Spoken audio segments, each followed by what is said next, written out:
Hello, this is Chick Dabby. I'm at the Asian Pacific Institute on Gender-Based Violence. Welcome, everybody. I'm very delighted that you're attending this webinar. Just by way of introduction, I would like to say that we are doing a series on programs on trauma-informed, culturally specific models of intervention and advocacy. And we're focusing, because we're the Asian Pacific Institute on Gender-Based Violence, we of course look at advocacy in community-based organizations that are designed to serve our communities. It's a point of pride for us that community-based organizations for Asian survivors have grown out of a tradition of really deep and convinced activism in our immigrant and refugee communities. So many of the refugee and immigrant communities from Asia and who've come here have really addressed domestic violence because they've seen the depth of the problem in our communities. And this strain of activism is responsible for the proliferation of programs designed to meet the needs of API survivors. And initially, these programs were set up to address domestic violence, but now they address sexual violence, trafficking, and other forms of gender-based violence. And you'll see this in the presentation that Womankind is going to make about their programming. I think that the other part of the evolution of API-serving programs is that programs also got designed with that in response to a range of linguistic and cultural diversity within API organizations, and then also from largely serving Asian groups and Pacific Islander groups, the program design has also adapted to other marginalized ethnicities or identity-specific groups like LGBT. And so in the first of this series where we're highlighting programs that serve our communities, I'm very pleased to have Yasmin and Elena from Womankind talk to us about the award-winning model known as Moving Ahead Positively. And Womankind was until recently known as New York Asian Women's Center, and they've as an example of sort of broadening their perspective, they've changed their name to indicate all the different kinds of approaches and communities that they serve. So without further ado, I'd like to welcome Yasmin and Elena to tell us about the Moving Ahead Positively model. Thank you, Chick, and thank you, API-GBV, for the opportunity to discuss our practice model with everybody today. Changing slides. My name is Yasmin Hamza, and I'm the Director of Community Programs, and I'll be co-facilitating the training with my colleague, Alina Victor, who is the Director of Residential Programs at Womankind. Today, what we plan to kind of do for our agenda is to give you an understanding of who we are as Womankind, the programs and services that we offer, the foundations of our model MAP, which is moving ahead positively, breaking down the core elements of the model, and then allowing time for questions. Next slide. As Chick said, Womankind was formerly New York Asian Women's Center. We've been in existence for over 35 years. The organization was started by a group of volunteers to support Asian survivors of domestic violence in New York City at a time where services for the population were non-existent. Since then, over the course of the last 10 years, we've expanded our services to include services for survivors of human trafficking and sexual violence, and we've also grown the communities in which we serve. Our staff speak over 18 plus Asian languages. Our mission is that we work with survivors of gender-based violence to rise above trauma and build a path to healing. We bring critical resources and deep cultural competence to help Asian communities find refuge, recovery, and renewal. Even though we have changed our name to be able to expand and encompass all that we do, we still continue to be a culturally specific organization that's focused on working with the Pan-Asian community in New York City. What we thought was important in talking about our model of practice was to give you a bit of a foundation about our organization and our framework and the way that we see the work to help you gain a better understanding of the model. So Alina will be speaking next. So like Yasmin said, we wanted to present our foundational lens, so to speak, that really guides how Womankind is now looking to do its work or how it's done its work up until this point. There are four components that feed into Womankind's approach to work. We believe that gender-based violence is a human rights issue, and we approach this issue from a social justice lens. We also don't see our work without the inclusions of our communities. We work with community, not for or against. Our approach takes into account the voices of and the nuances that are representative of the communities we work with, and we believe that collaboration is key, a key component for progress for our work. Gender-based violence also has roots caused in an inherent belief that gender roles are unequal and that one gender role can and does assert power and control over another. In order to support the work that we do individually with survivors who are experiencing gender-based violence, it's also important for us to challenge these social norms that place power and control in the hands of one gender role over another and seeks to subjugate another group. So our goal is to deconstruct, break down, and provide experiences that shed light on the negative impact of the social norms that are guiding some gender role dynamics. Additionally, we recognize that there are systems and structures in place that oppress groups of people. We also recognize that sometimes within our organization methods that we utilize, we can also be oppressive. Our approach is in recognizing this is to also now find ways to alter and influence systems and find alternative approaches that reframe. Next. So in understanding our foundational framework, I think it's also key before talking about the model to understand who we are and what we do. So Womankind currently works with survivors who've experienced domestic violence, sexual violence, and trafficking. We work with survivors across the lifespan, which means that our services are open to various groups from individuals who are children and youth who've experienced violence, and also cater to individuals who might have experienced or are experiencing violence later in life. We have services both within our communities and within our 2 emergency residents. As an organization, we've chosen to use the word residence rather than shelter because it's more, it has less of a stigma and more of a community feel to it. Our services include basic counseling, crisis intervention,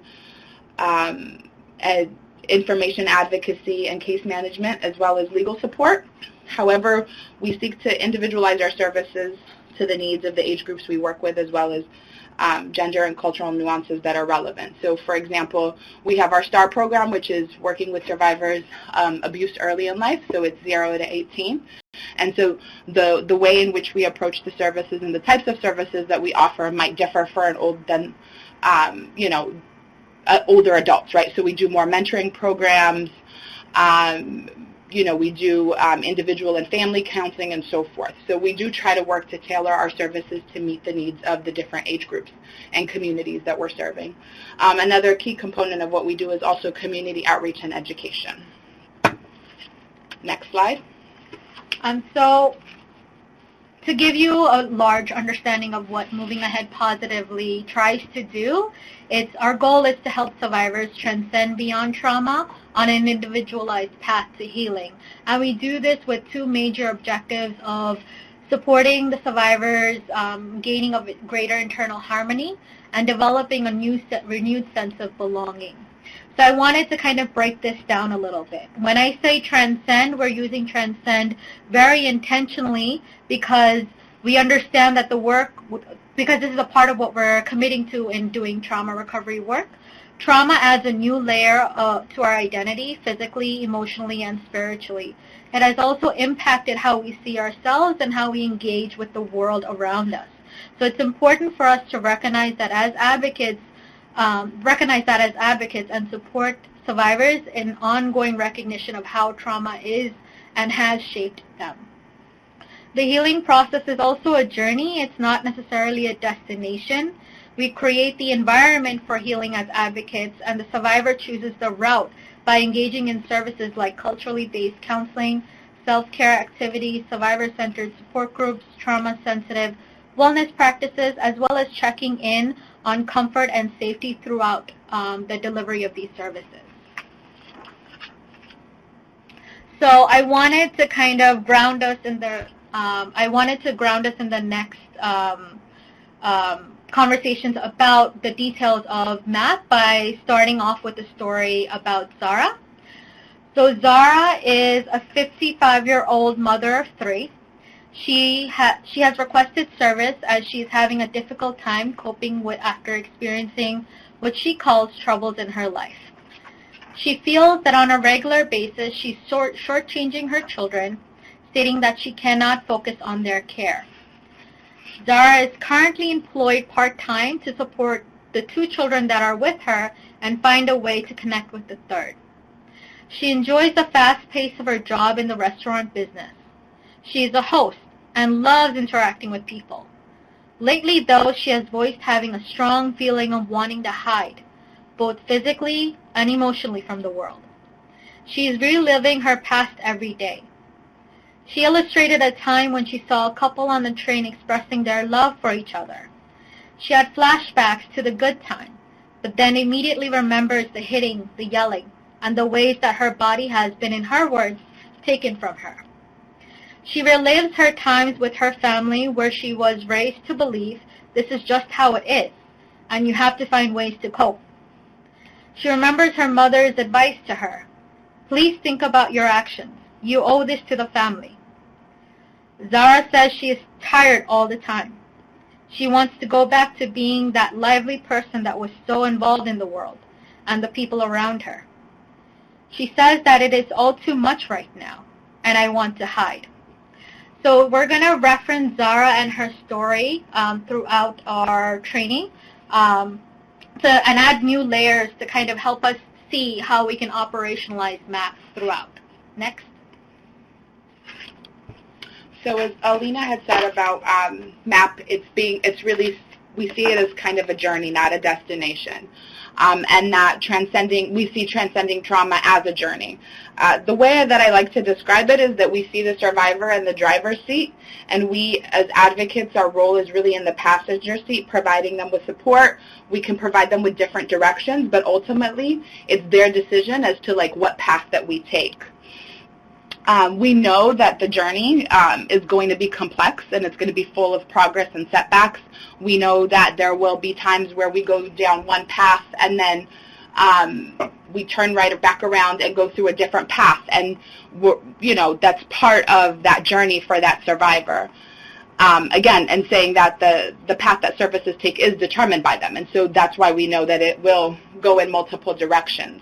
I think the way that we see our role is that we're a constant presence in the life of the survivor as they take on this journey. Next. So part of what we see is our role is also creating a therapeutic environment. And so we know that the survivor's relationship with the advocate and others is a key component to healing. And what we strive to do is develop a continuance of care, empathetic, trust-building, and supportive counseling relationships with survivors, which is always our constant goal. We're able to do that, as Alina said, with culturally based counseling. We do survivor-centered support groups, trauma-sensitive wellness practices, but also a big part of it is looking at our physical space, because we see that as a crucial foundation to establishing a therapeutic environment, as it really kind of sets the tone for what comfort looks like for both the survivor and advocate. And so the way that we see it is we want to ensure that when the survivor enters our space that we're addressing their different senses, right? So that means it's appealing to their eyes, their sense, their hearing. And so ways that we do that, one that I can think of in particular is that in our residence, we are always looking for different ways to create look at our spaces. Is it inviting? Is it warm? What colors are we using? What are the scents, the sounds, and so forth? Next. So one of the theories that are guiding the MAP model is relational theory. It was founded by Irene Chung and Sibu Sawa. I keep messing up his name, but the model ascribes to basically the belief that the survivor who feels supported and cared for and empowered is within the didactic interaction. So that means the advocate's role within the experience with the survivor, it creates a positive shift in cognition and emotions, a sense of self, and a sense of others, and the defenses as well. So this is particularly important for survivors who've been marginalized and oppressed by society, because if an egalitarian relationship is not established, it can interfere with building trust. We also recognize that power dynamics will exist within the relationships, and we recognize that our role would be to figure out ways to increase priority within that dynamic. Next. Being that we are also a culturally specific organization, we understand that there are cultural nuances, and we try to integrate them within MAP. So we're going to go through a few of them. So first being the we self, familial. So we work with survivors from communities that come from like collectivist communities, which means there's levels of respect and honor that's placed on individuals within those communities and within their families, right? So what we do is we understand that survivors we work with may see themselves as part of communities and not individuals. And so when they're making decisions, they make decisions based on the fact of how that decision will impact the family's honor and integrity, rather than like how that decision potentially is going to impact them as an individual. And so I think one of the things that we strive to do is to always kind of keep that in the back of our minds when working with survivors, and knowing that that might be the framework that they're coming from.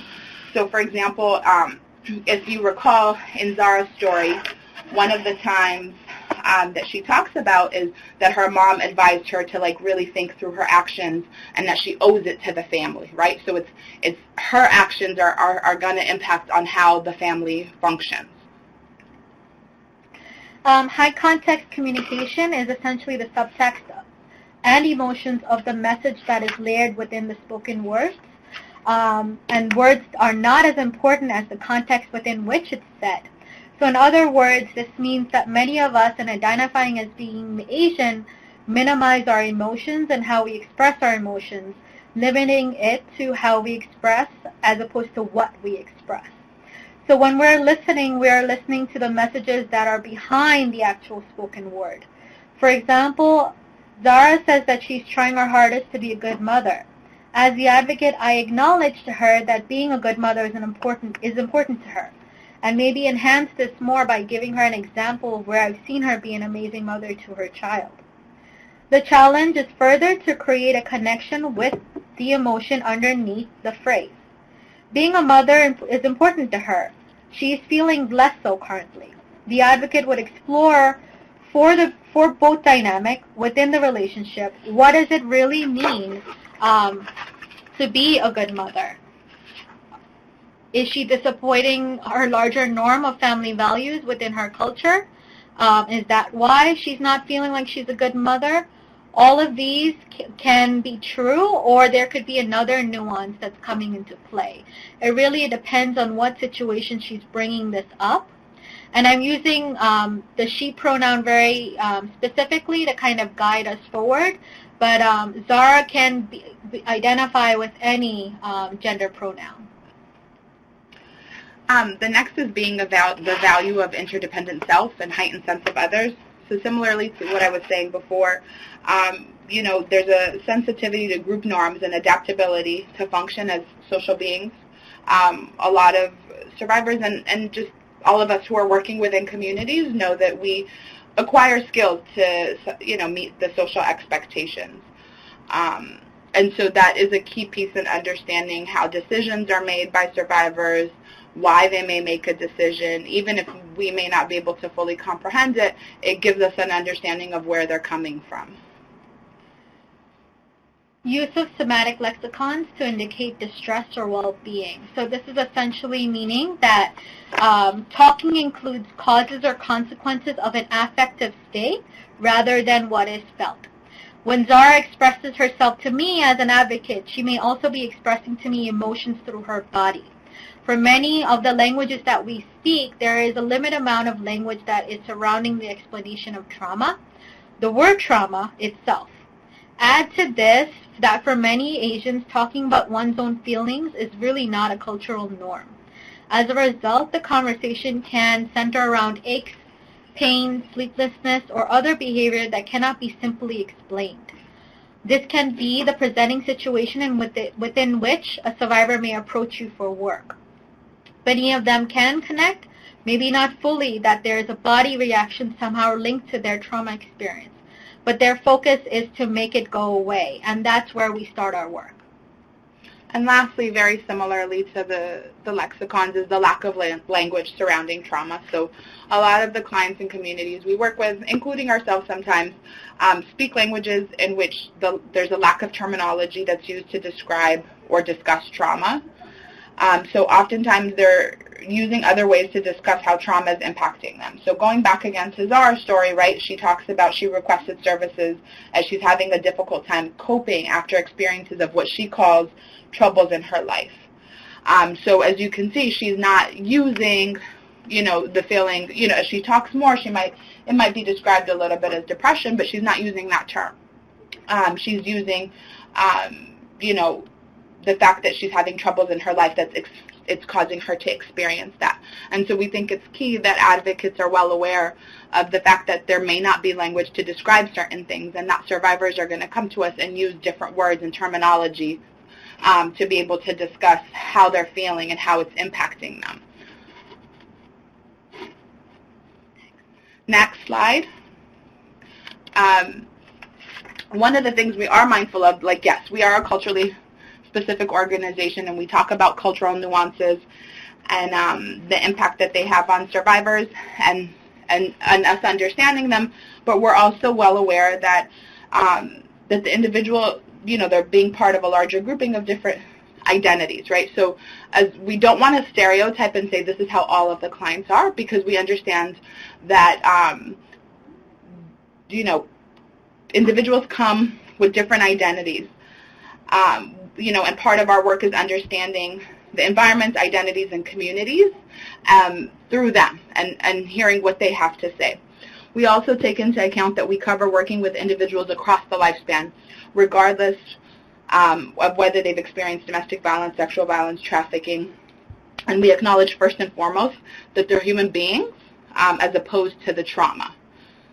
That means that although we have learned different ways to work with survivors depending on the type of victimization, we take that into account secondary, right? We to who the survivor is telling us they are. We try to really listen and understand who they are as an individual, the different identities, right? So their religion and how that impacts their cultural identity, their sexual identity. As you can see in the diagram, it's a puzzle piece. We're made up of multiple puzzle pieces.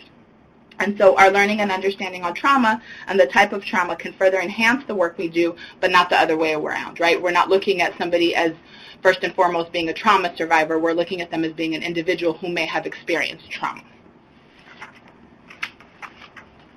And so in talking about MAP in our conversation and how we as an organization we choose intentionally to move away from focusing on the victimization and focusing more on them as a person and them being a human being and their individual recovery path. Next slide.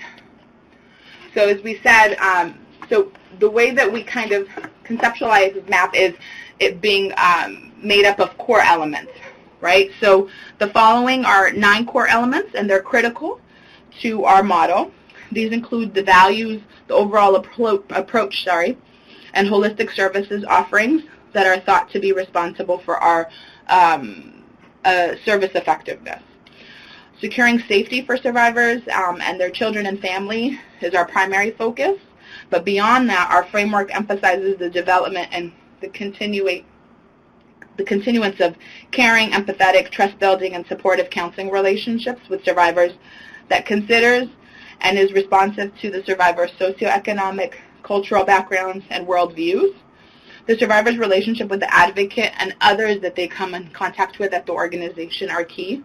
It could occur through one-on-one counseling, case management, and we really do focus on different types of group interactions.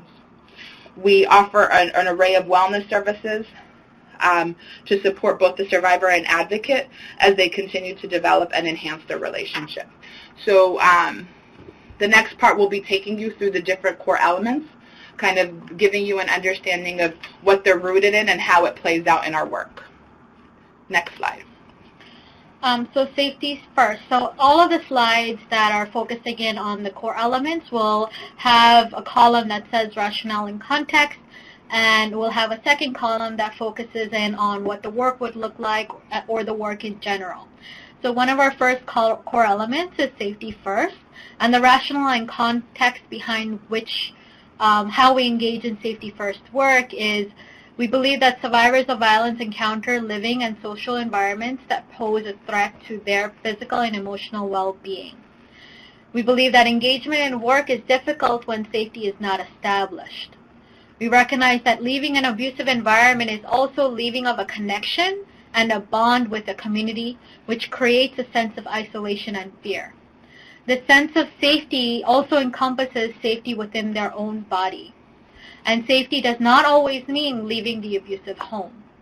So when we're engaging in work with survivors when it comes to understanding and playing with safety, a lot of it involves the advocate assessing the current emotional and physical safety component utilized by the survivor and then enhance that. The advocate also develops individualized plans that are catered to the specific nuances of the survivor. Advocates also engage in a constant check-in to assess how the survivor is doing emotionally and physically as the work continues. So it's difficult for a survivor to focus on any service planning or any intervention techniques when he or she is not feeling secure. We believe that engagement in the work or interventions is impossible without establishing safety, both physically and emotionally. So for example, moving a survivor and her family into one of our emergency shelters doesn't end the work of establishing safety. The orientation process is a crucial time to engage in an understanding of what the client feels would help them feel safe and secure.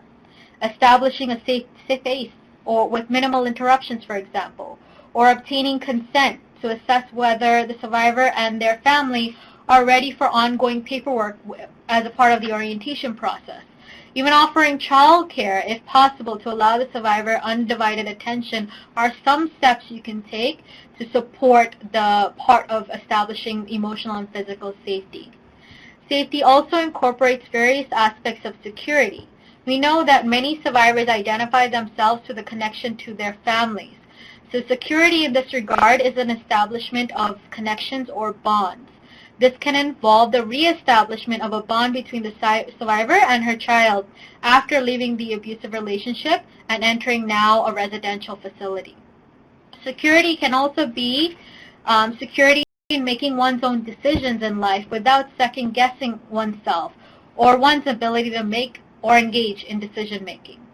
Through the counseling relationship, this aspect of safety takes time and is occurring throughout and is incredibly nuanced. So if we were to take Zara, for example, safety could include exploring what wanting to hide feels like and what it would look like. What would the feasibility of what would the steps look like if she were to engage in hiding? What can the advocate do to support her feeling of feeling safe and managing her emotions or navigating her emotions while she's feeling unsafe or when she wants to hide? Additionally, breathing and other grounding exercises can be introduced, and the advocate and Zara can try this together as a ritual start and close of each session to support the internalizing of this skill and supporting the development of further coping mechanisms for Zara. Next. So the next core element is building trust and healthy relationships. So the way that we see it is that survivors lose trust that they may have previously had. and perpetrators of violence, which could be in families and communities and institutions that should have offered some sort of protection. We know that the breach of trust splinters the sense of connection between the individual and others that they may encounter, and that we do believe that the foundation for helping survivors progress towards healing is found in relationships between them and their advocates. So we do place a big emphasis on that relationship and how to build trusting relationships, but also healthy relationships. And so, the way that we do that work is advocates utilize different types of skills, such as active listening, praise, and support for self-determination in order to establish an authentic connection with survivors. And in part of, the ways in which they're supporting survivors is really looking at it through a strength-based approach. I think one of the key pieces is not being judgmental, not blaming clients for decisions that they make, but just being there as a listening ear in instances.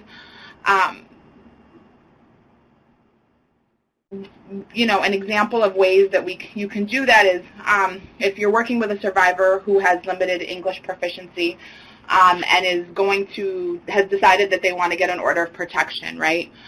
Rather than just telling them where to go and doing it for them, it's really kind of you would accompany them, right, to provide an additional hand-holding support that's needed earlier on to support the survivor in their acclimation to this new system that they're about to engage in, right? Because getting an order of protection is not a one-time thing. They're probably going to go to court numerous times. This, however, could be an intentional accompaniment where the advocate is showing the survivor the ropes, so to speak, right, and offering a modeling of how to go about and seeking help within this institution. And so part of this relationship building, there can be also layers of advice giving that's involved as we build the trust with survivors. And what we mean by that is, survivors that we work with will come and ask us, what do you think I should do, or tell me what to do. And we see this more from like a cultural lens.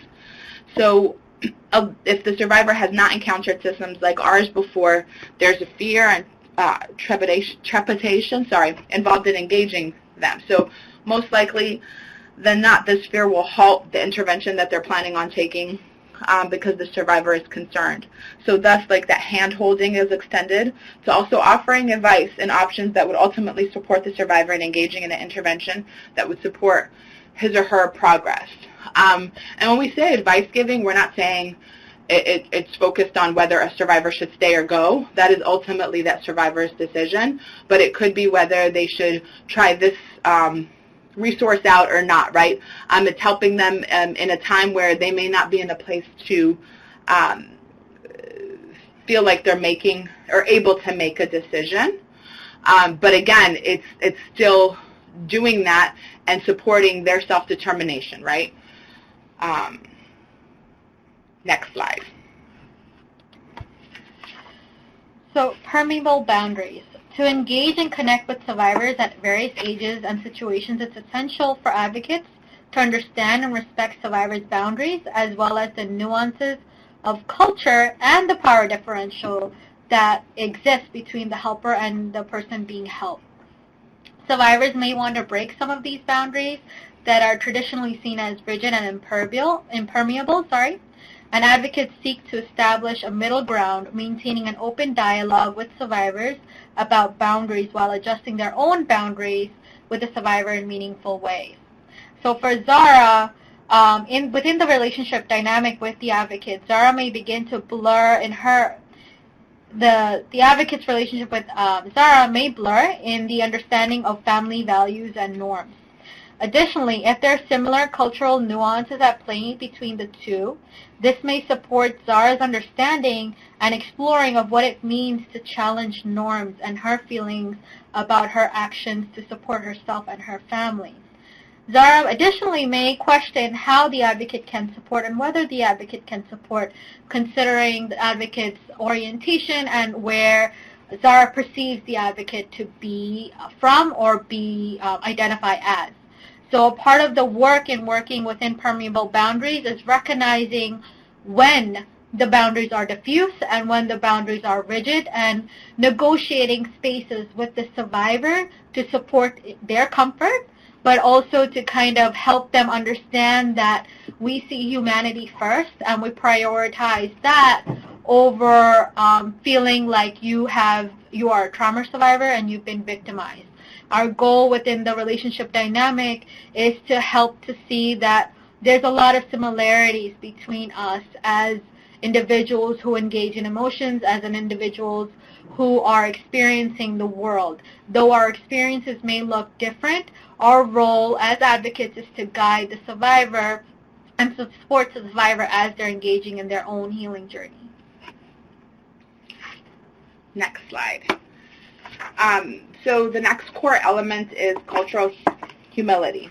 So we understand in the way that we define culture, it comes from a variety of factors that create communities. So it could be economic standing, ethnic origin, legal status, skin color, language, history, education status, and more.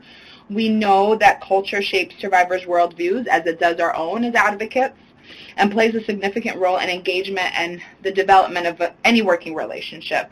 So it's key that we recognize and validate and incorporates one's multidimensional culture, and it's key to effective service. So we have to know that in order to have effective services. Cultures intersect to cast unique realities on how survivors make sense of their trauma and heal from it, and advocates remain sensitive to this complexity. Culturally congruent support implies that advocates, their own openness and willingness to collaborate with the survivor, understand their histories and trauma narratives, and collaborate with them to map their path towards healing. I think a big piece of it as well is for advocates themselves to understand their own culture and their own identities and how that impacts them and the way in which they perceive the world, and how that gets brought into the room when they're working with a survivor. I think we also see that approach as being, in understanding culture and its impact on, as being trauma-informed, as trauma is deeply culturally influenced, by making survivors' cultures front and center of their own customized healing journey. Advocates further train, empower, inform, model, organize, and facilitate reconnection with survivors. So an example of understanding culture is Zara, for example. We know that, she talks about her culture in the sense of her family, in the sense of her employment status and so forth, and it's key for that advocate to keep that in mind when working with Zara and how that is going to impact. But it's also key for an advocate to keep in mind how their own perception of the world and economic standing and so forth might impact their ability to effectively work with that survivor. And so it's not just being cognizant of the survivor, it's being cognizant of self as an advocate. Next slide. So our next core element is pathways to recovery. So each survivor has their own path to recovery and healing. Most of the work that we're trying to do with the survivor is to recognize how is it that they are wanting to walk on this healing journey, what path are they wanting to take, because we recognize that trauma shifts identities and mindsets, and it's important to explore throughout the relationship how trauma has impacted the survivor and what path the survivor is choosing to take in order to figure out the healing journey that they want to engage in. So the focus of the work is on the present, helping the survivors to build for the future. Sometimes talking about the past or discussing what happened in the past is not something that a survivor wants to do, and it may actually impede their specific healing journey. So part of our role is to stay in the here and now, and if the survivor chooses to go back and to discuss what happened in the past, then we go there with them. And we also recognize that there are many paths to recovery, and it's always determined by the survivor. And so their wishes and their voice is front and center in how we choose to engage in work. Our experience has been that survivors would like to always focus on the concrete issues and figure out ways to move forward. They come to us for support of a concrete need as opposed to addressing their trauma. We understand that it is more important for partnerships between the survivor and the advocate to engage in distinguishing paths that would lead to address the individual concrete need. We do not engage in dialogue about trauma unless the survivor wishes to engage in this. An example of this is addressing the complaint of a body ache or sleeplessness. Now, in the beginning, we stated that there may be a lack of language among Asian survivors surrounding trauma and that somatic responses are common among some survivors. This would be an example of that. In this instance, our goal would be to support the alleviation or the reduction of symptoms as opposed to engaging in traditional talk therapy to find the cause of the symptom. We would explore the interest in possibly pursuing one of our wellness activities in this instance. And when we talk about Zara and we bring her back into the room, she expressed feeling flashbacks and having an overwhelming feeling of wanting to hide. So she wants to focus the work on this. So this is her path in her healing journey, and we would start here. Next. Another core element is valuable connections, right? And so the way that we see that is a critical component in the restoration of trust in relationships. Advocates enlist a variety of mainstream and community support networks, and we explore different resources that match the survivor's healing objective, right? And so it's key that we're engaging and developing those community supports because it's critical for the establishment of support networks for the survivors. This can include different government systems, such as food stamps or Medicaid, primary health care, immediate shelter that they may need, legal services, housing, child care, or community organizing groups. The goal is, to help survivors secure the services they need and they want. We, as much as we would love to, Womankind does not offer everything. And so we do, as we talk about building relationships with survivors, we also see it as very it's key to also develop good relationships with other partners, and that we can do that through multiple conversations, MOUs, MOAs, in order to enlist their support and cooperation to be able to provide and secure those services for survivors, right? And so part of it is not just having conversations with the providers and, understanding what they do, but some of it is also that, training providers, right? So we provide trainings to providers that are encountering and working with our survivors day in and day out on understanding trauma and the impact. And the hope that we have in providing those trainings is being able to influence somewhat of how they work and how they interact with the survivors that we work with.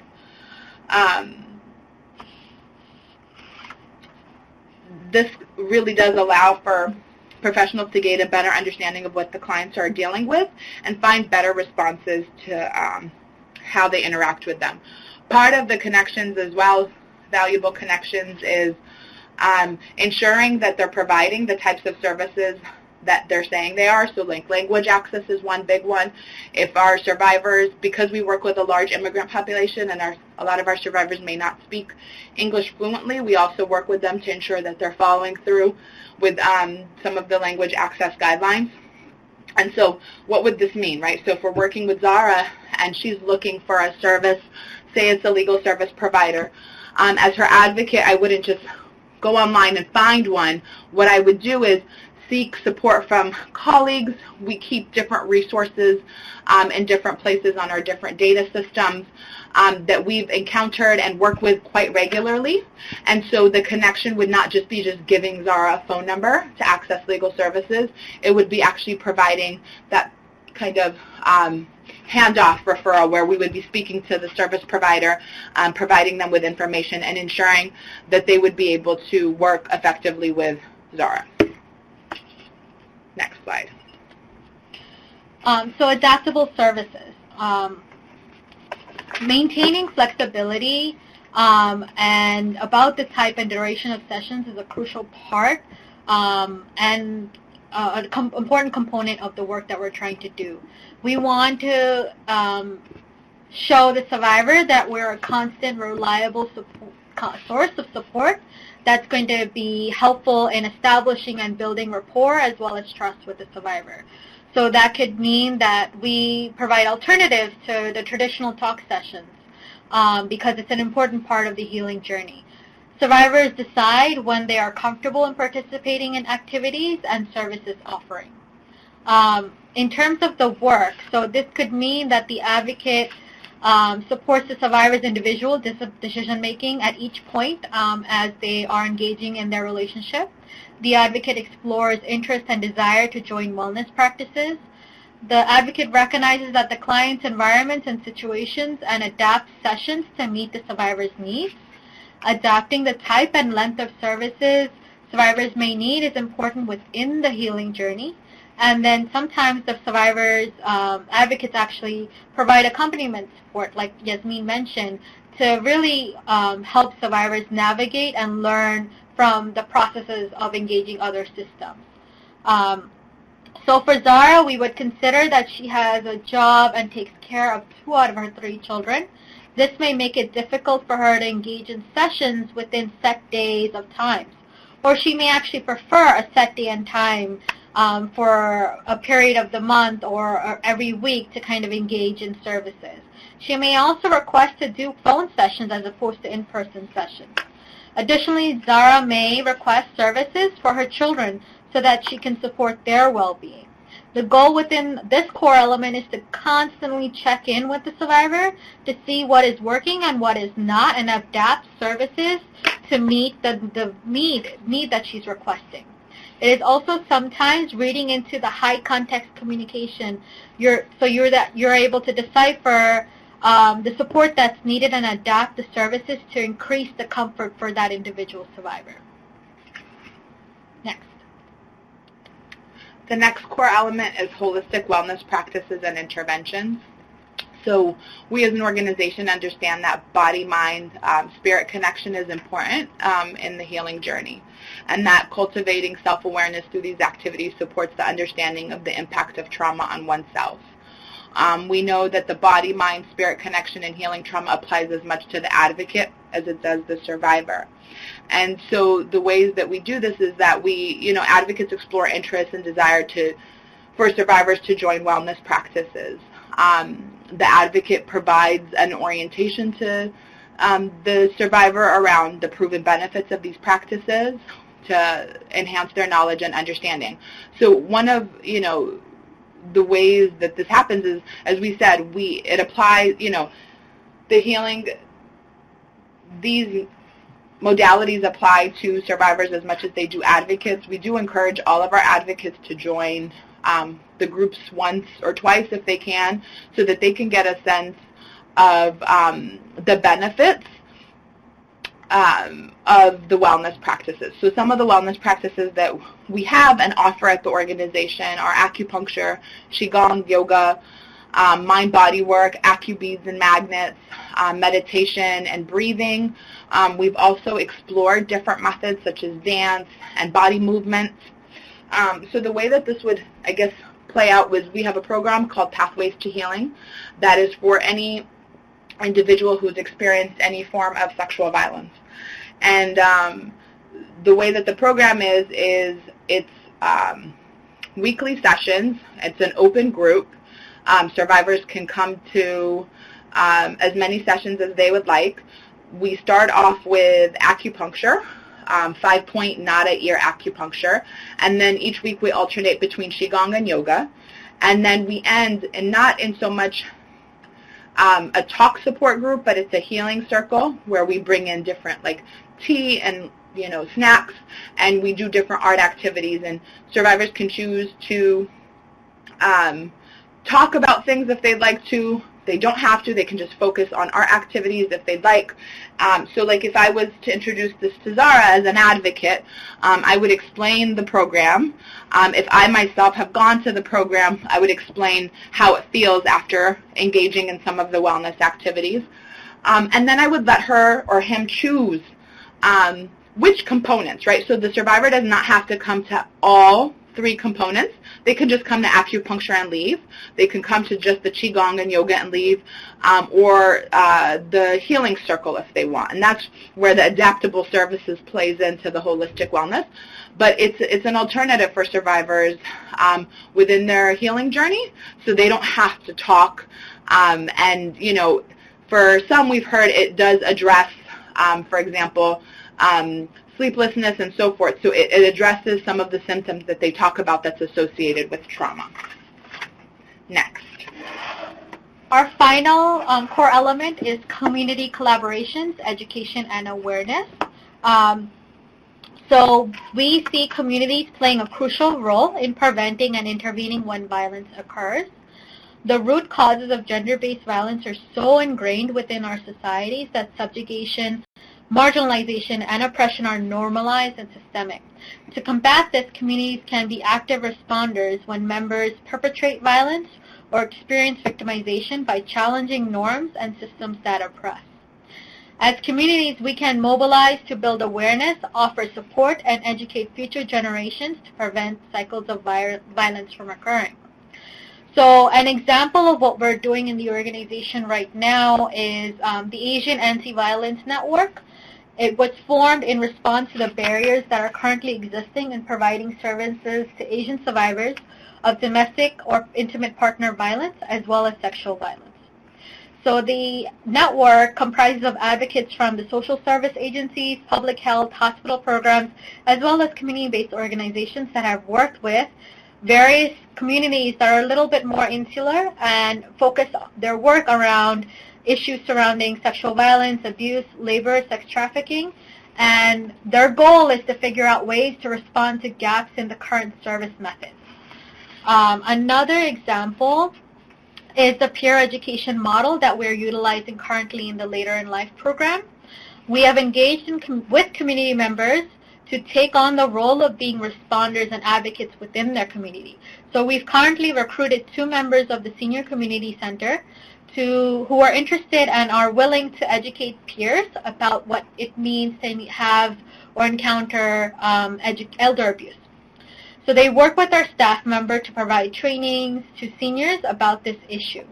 And sometimes our training methods are not going to be the traditional talk method, and we look to bring in cultural nuances as well as cultural pieces from the communities to kind of enhance the training mechanisms and the information that we're trying to deliver within these trainings. If we brought Zara back into the story now and we look at it from this core element from her lens, we could find ways to engage her immediate community or the larger community within which she identifies to support the larger purpose of challenging norms. Behind Zara's story is also a desire to isolate herself from the people around her. Could there be a rationale behind this that we need to begin to talk about or explore or see if Zara is willing to have a conversation about? Because underlying this, could there be victim blaming? Could there be victim shaming? This could potentially be something that Zara is comfortable talking about, and we can have a broader reference point to impact community support when working with her. Next slide. So those really capture, those are our core elements, and the MAP model, an overview of the MAP model. So we're going to open it up now for questions. And we see one question that was posed. So how would you address a young mother who needs something like Pathways to Healing but has no time to get group counseling or healing classes? So what we've done in the past is, it's not just us that may offer some of the wellness practices, but we build relationships with other partners who offer some components of the wellness pieces, such as acupuncture or qigong and yoga, and find ways for our survivors to be able to access them if the time that we're offering the service doesn't work for them. One of the other things that we're exploring now is, since we do offer services to children and youth who've either experienced domestic violence or witnessed domestic violence, what we would do is have groups for the youth and children at the same time as we're doing pathways to healing. So as the mom, it gives some of our mothers who don't have childcare an option to be able to come, and it gives their kids something to do at the same time. Another layer to this is in the question we saw that there was a desire to think that this is a good opportunity perhaps for the mother.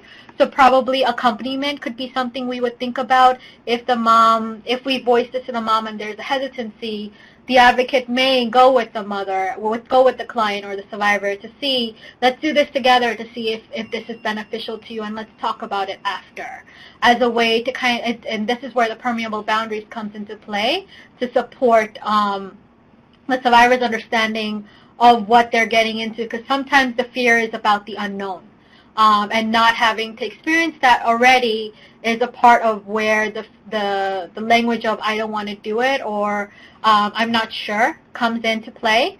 So part of the role in terms of the advocate work would be to kind of deconstructing some of those fears by accompanying or being a part of the process. I see one of the questions is also, what if it's a newborn child? So some of the, we like pathways is not just a way for survivors to be able to deal with, encounter wellness practices, but it's also a way to build a sense of community, so we would always offer it. But if it is a newborn child, one of the things that the advocates can do is think through maybe some of the healing practices that they can do at home, whether it's like breathing techniques or something like that, and so they can work with the survivor on building those skills. So if it's the wellness piece that they're craving or wanting, what are some ways that they can actually take it home and do it with them? I hope that answers the question.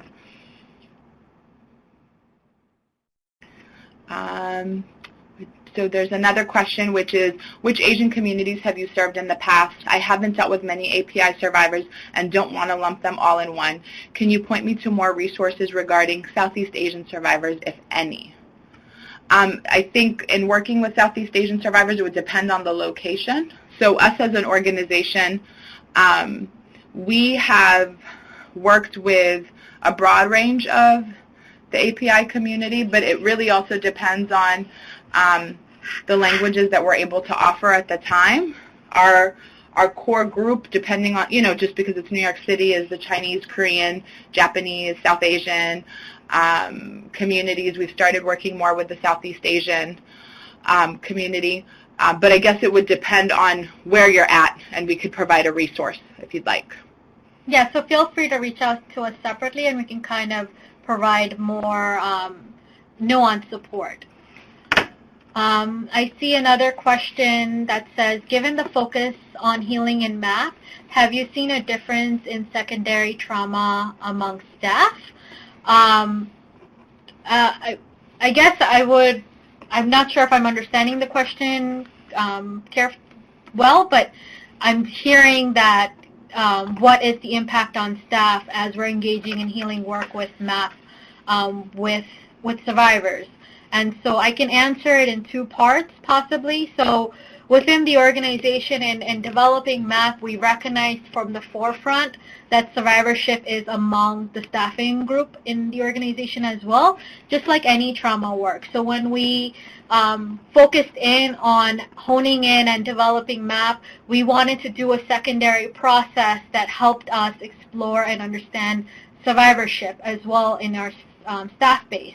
So we did a series of focus groups and a series of understandings of where our staff are mentally, emotionally, physically.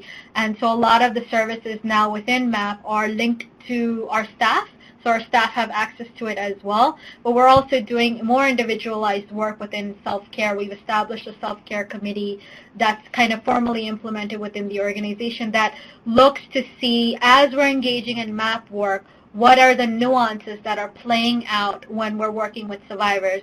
What does secondary trauma look like? What does vicarious trauma look like? How can we build more support skills that focus in on vicarious resilience? Okay. One of the other questions was any recommendations as to where to locate some good resources for wellness practices or activities. And so the way that we went about it was kind of reaching out to contacts that we have. So we don't ourselves as an agency provide the acupuncture, qigong, or trauma-informed yoga. It's through word of mouth and community partners that we were able to kind of locate the resources. One of the things I would say, it doesn't have to be those wellness practices. Some of what we've done is we've also shifted the wellness practices that we've done based on survivors' voices, so incorporating more dance. And so it's really about relationship building and finding who are links within communities that can support you to be able to get those resources. Another question is, our agency provides emergency shelter to victims of DV by placing them in a motel room. What are some good mind, body, etc. activities that could be used in this setting? So it's a question essentially saying in a person's temporary home, what are some good mind-body practices that can be utilized? When we're doing individualized sessions, for example, I'm going to speak to what we're doing in the residential homes. So we have 2 shelter facilities where survivors have access to services on site. And so a lot of the work that's happening within the sessions itself is grounding techniques, visualization meditation, a lot of auditory meditation.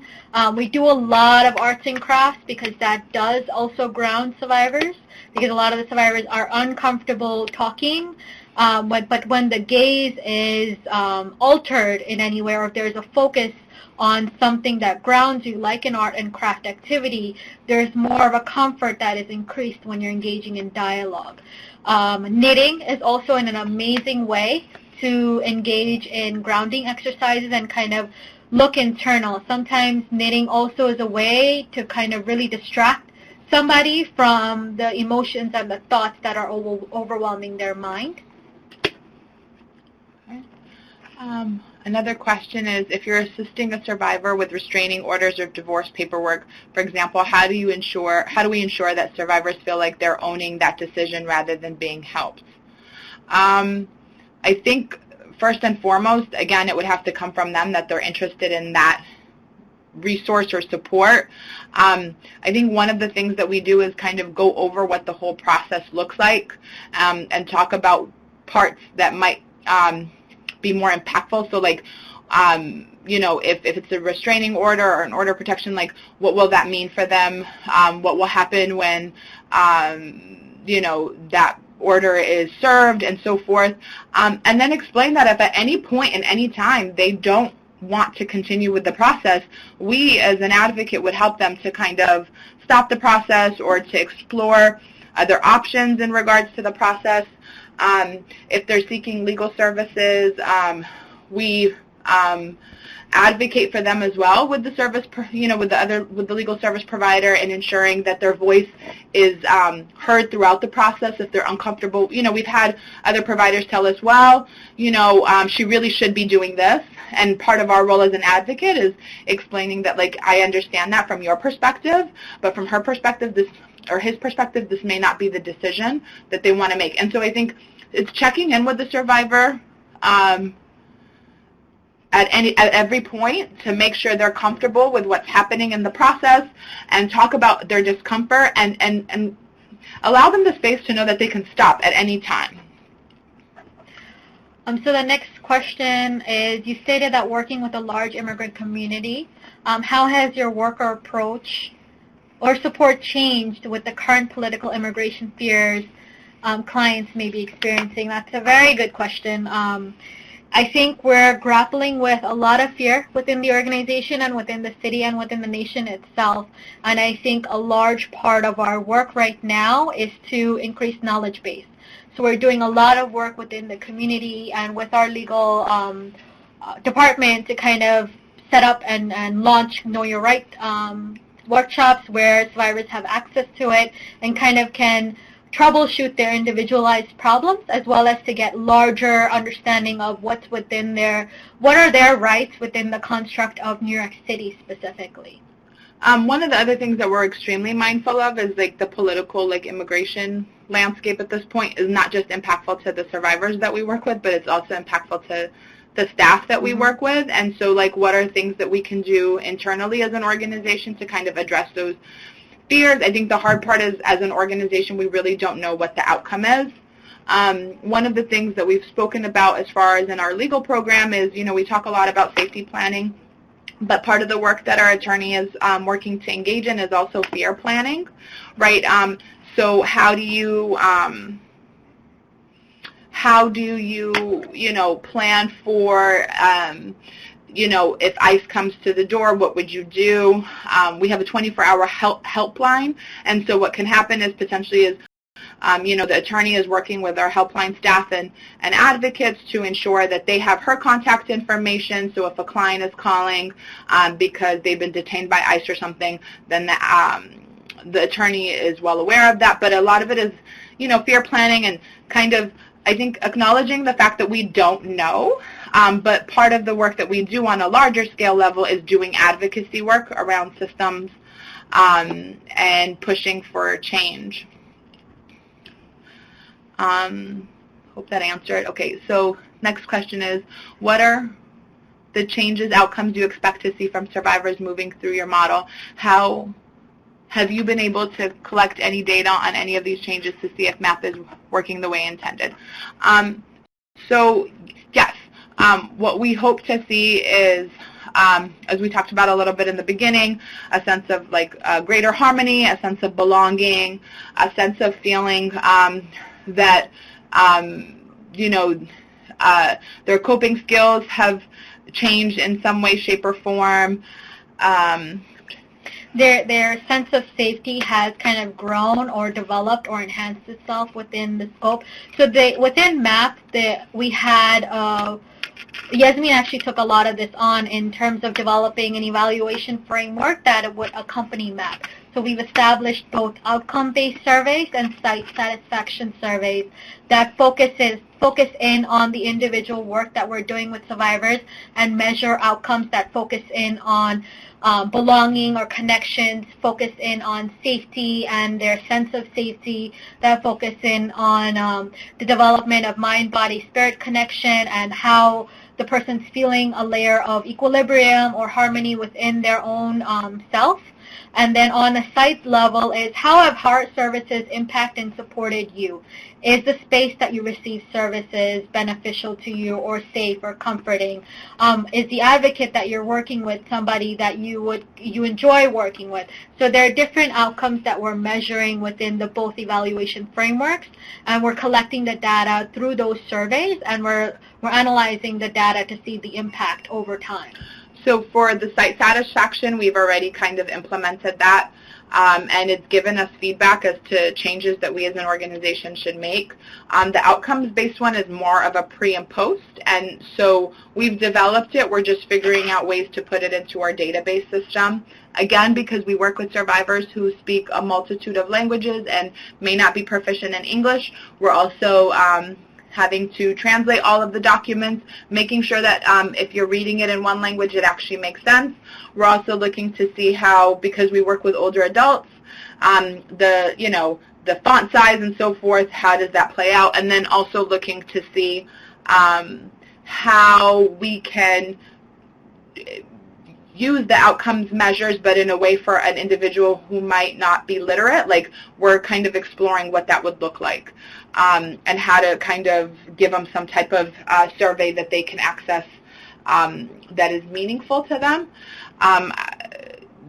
In addition to the outcomes-based and the site satisfaction, what we're doing is also more ongoing assessments around housing, finances, financial, and so forth, to get a sense of are there changes happening within their time with us. For the wellness practices, I know for support groups, they're also looking at building out different evaluation tools. Something that we've used in the past is a chart that had different facial expressions and kind of measured prior to the wellness activities. You know, they would pick one, how are they feeling afterwards, as a way to get a sense.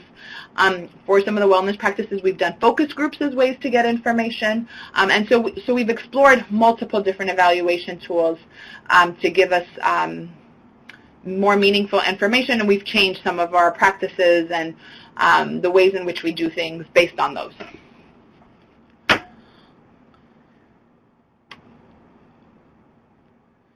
Any other questions? We see that people are typing, but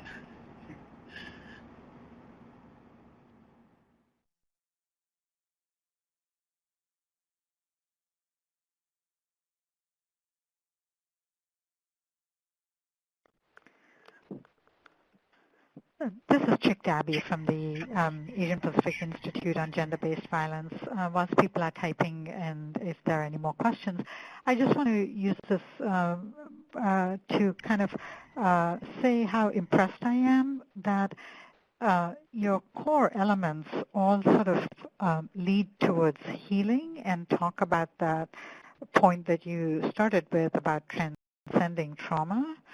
And I thought that that was slightly, it was sort of a different approach to think about healing as the starting point of how you design your services, because we're also used to thinking of safety, which of course is critical, and you're also addressing safety, but how healing is the start, when healing is the starting point of your program design, it starts to already look different based on the core elements you picked. So I just wanted to point that out.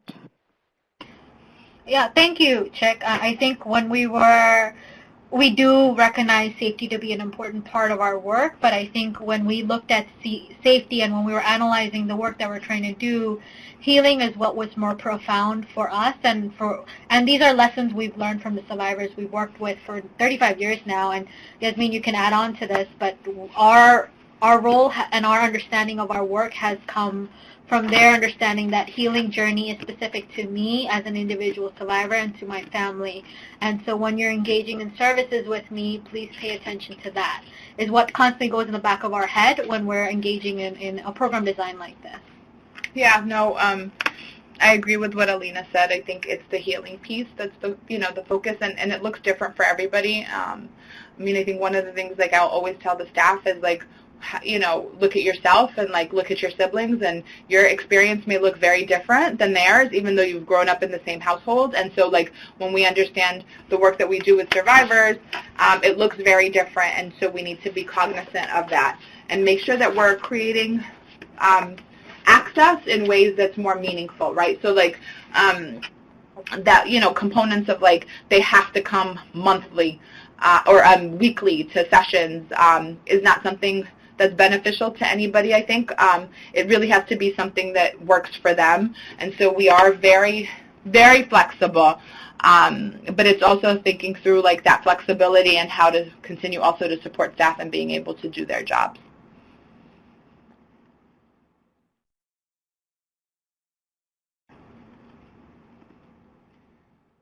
Any other questions?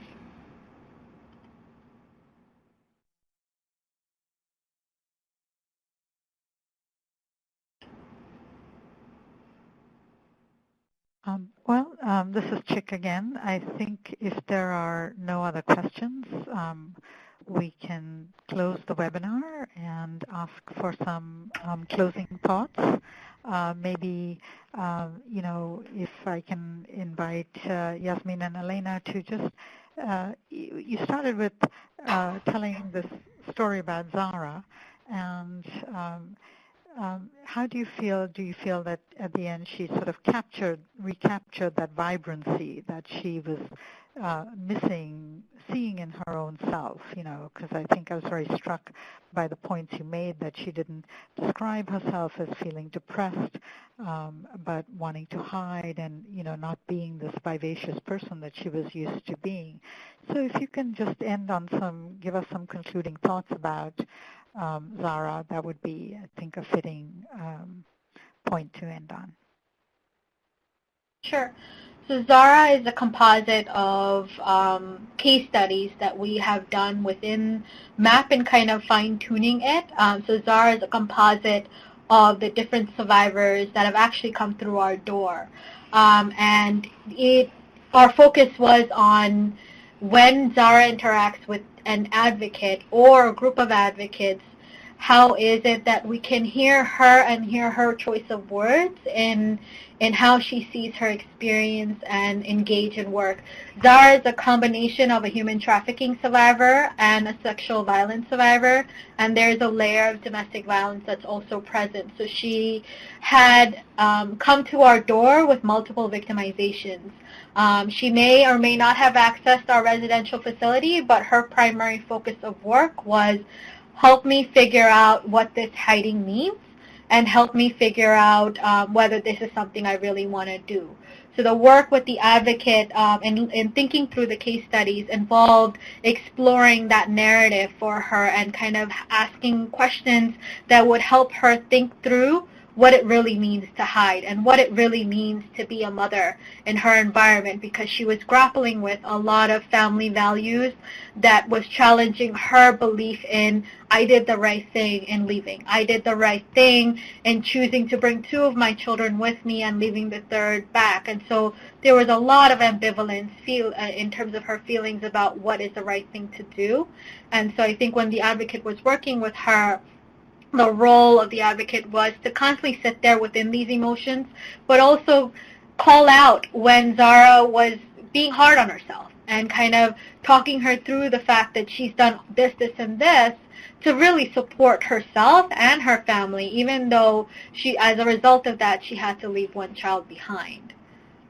Yeah, I mean, I think Alina captured everything. I think, again, for some survivors, like we said, it's complex, and so there might be some movement forward, but then maybe 3 months from now, there might be some movement back, right? And it's us kind of staying where they're at and with them and just continuing to offer as much as we can, but not feeling, I guess, one of the things we'll talk to advocates about is not feeling defeated when things don't go on that path that everybody sees from, like, point A to point B, but you're going from point A and back again to, back and forward and back and forward. And, survivors, just like ourselves, might want to do one thing 1 minute and something else another. I think for what we've seen, like, for example, if she was accessing some of our wellness practices, like, I've heard very positive feedback from survivors of, like, just maybe, and it could be the simplest thing is that they're sleeping a little bit better. And so to us, that is a huge strength and a big outcome. We have one more question. I'm guessing we can just take that really quick before we end. And so what are the strategies used when survivors want to return to the batterer? Are batterers required to take part in a batterer's intervention program? How is this monitored? So in coming from the community programs perspective, we actually have quite a few clients who are still in the abusive relationship. And so we don't require anything from anybody in being able to provide services. So we don't require that the batterer be in any kind of batterer's intervention program. Really, the services are geared towards the survivor and what it is that they want. So, we always safety plan with them and work around what are some of the safety concerns that they may have. But some of the services are really just kind of thinking through what are potential options that I might use today but might not use for another 10 years. And so we don't require anything of the batterer in order to work with a survivor who's living in the abusive environment. I hope that answers the question.